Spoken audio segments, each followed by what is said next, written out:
بھی تجربات ہوتے تھے یا نئے نظریات اور رجحانات سامنے آتے تھے، یہ دونوں حضرات ہی سب سے پہلے اپنی تحریریں ان پر سامنے لا کر کے اردو دنیا کی رہنمائی کرتے تھے۔ یہ بات درست نہیں کہ ان دونوں بزرگوں نے اردو دنیا کو دو الگ الگ منطقوں یا خیموں میں تقسیم کیا تھا۔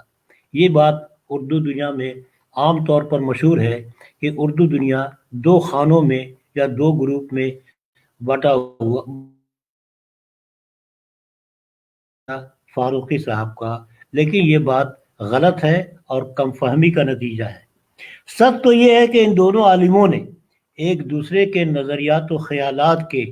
دوسرے پن کو، ادرنس کو کھولتے ہوئے اردو ادب کی سمت اور معیار مقرر کرنے کی کوششیں کی،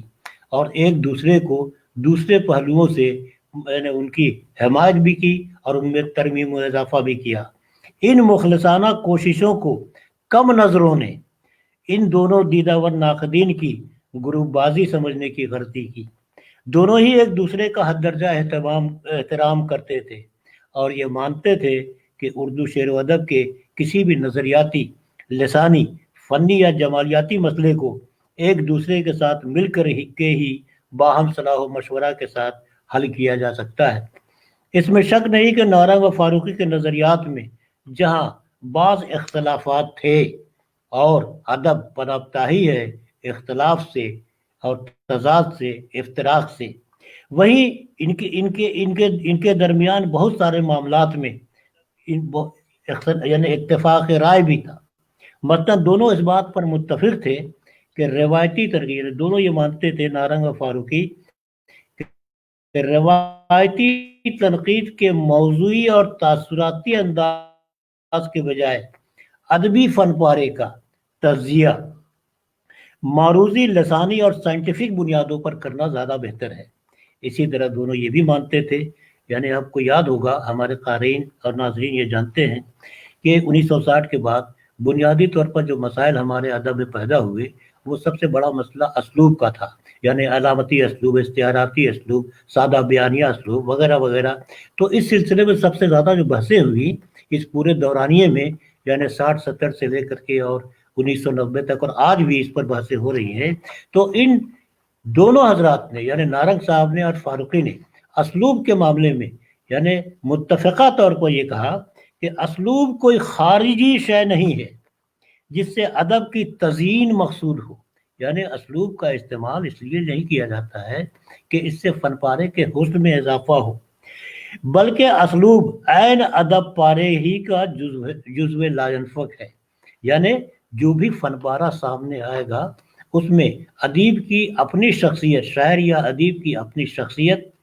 اس کے اپنے تجربات،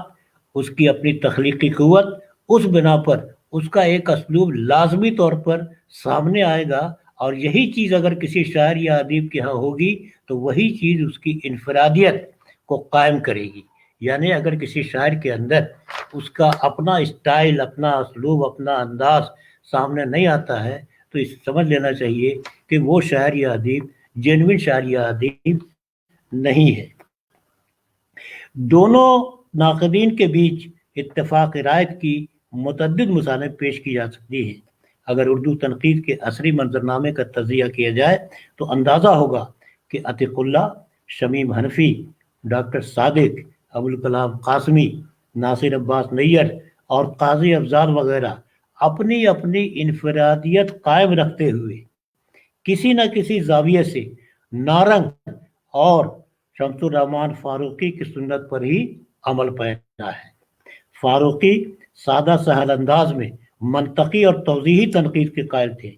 نارنگ کی تنقید میں سحرکاری ہے، بات رکھتی ہے۔ نارنگ اور فاروقی دونوں مغربی نظریات کو توازن اور تناسب کے ساتھ بڑھتا ہے، لیکن فاروقی کا اختصاص یا ان کی سب سے بڑی خوبی یہ ہے کہ انہوں نے مشرقی شعریات کی بازیافت کی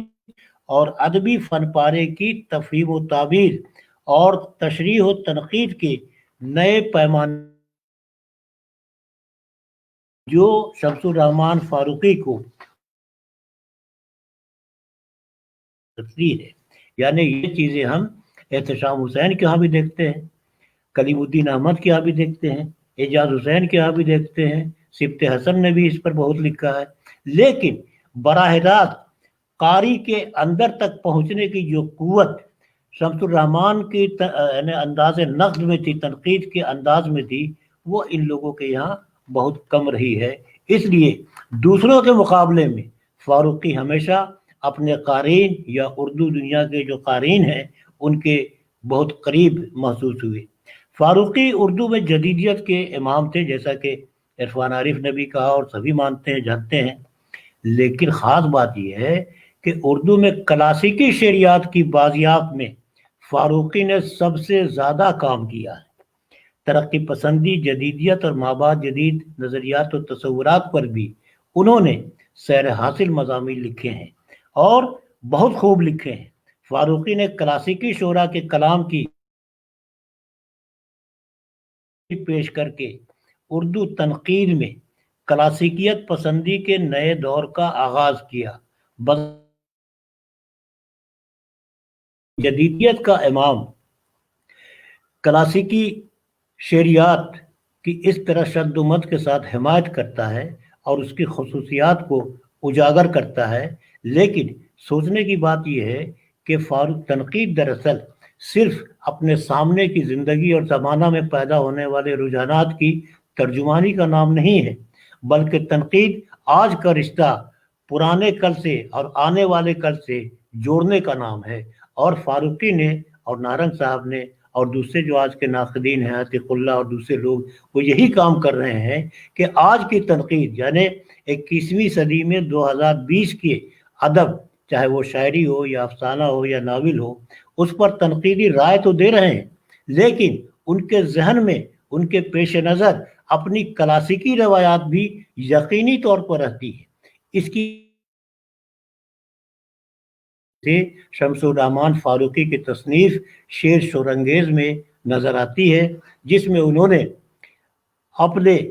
قدیم تہذیبی اور ثقافتی اور سماجی خصوصیات کو ذہن میں رکھتے ہوئے شعر شورانگیز میں میر کے اشعار کی معنویت اور اس کے امتیازات کا تفصیلی تحقیقی و تنقیدی جائزہ لیا ہے، اور جگہ جگہ مشرقی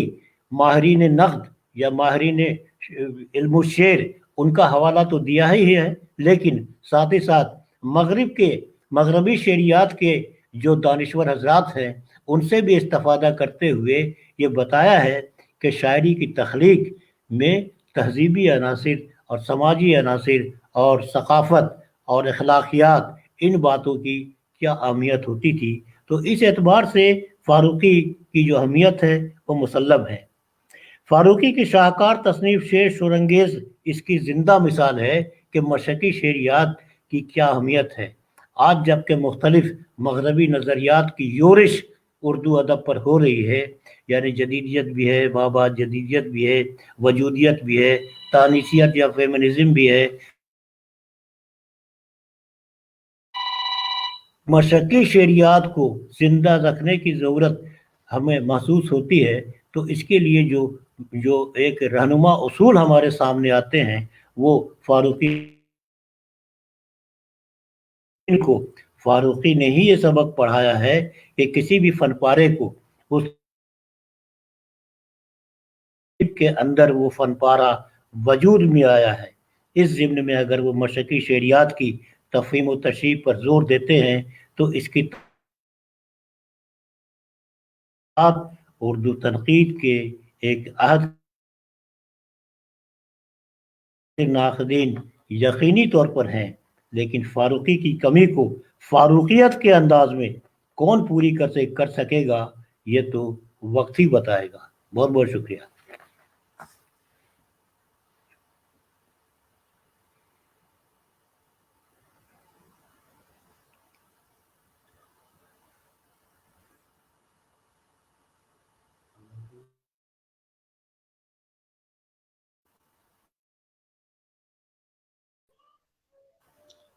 جی محترم،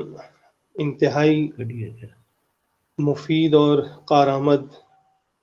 آپ نے لیکچر دیا. یقیناً ہمارے جو سامعین اور ناظرین تھے انہوں نے اسے قبول بھی کیا اور آپ نے حق بھی ادا کیا. ان کی تمام تر جو شخصیت تھی اور جو بھی پہلو تھے ان کے ادب کو لے کر اور ادب کی جو خدمت جس انداز سے انہوں نے کی تھی، چاہے ناول تھا ان کا لکھا یا چاہے ان کا جو شعری مجموعہ تھا اس حوالے سے، یا جو انہوں نے تراجم کیے ہیں جس اعتبار سے آپ نے شعریات کا ذکر کیا، تو یقیناً بہت ہی مختصر وقت میں آپ نے ان کی شخصیت کے حوالے سے جو باتیں کی ہیں ایک اہم جانکاری فراہم کی ہے. یہ اعزازی ڈگری انہوں نے حاصل کی تھی علی گڑھ مسلم یونیورسٹی سے، اور اس کے علاوہ جو آپ نے سرسوتی سمان کی بات کی، ساہتیہ اکیڈمی کی بات کی، یا پدم شری جیسا اعزاز ان کو نوازا گیا، تو یہ تمام تر باتیں یقیناً اہمیت کی حامل ہیں اور یہ وقت کی ایک اہم ضرورت بھی تھی ان پر بولنا، ان کے لیے خراج عقیدت پیش کرنا.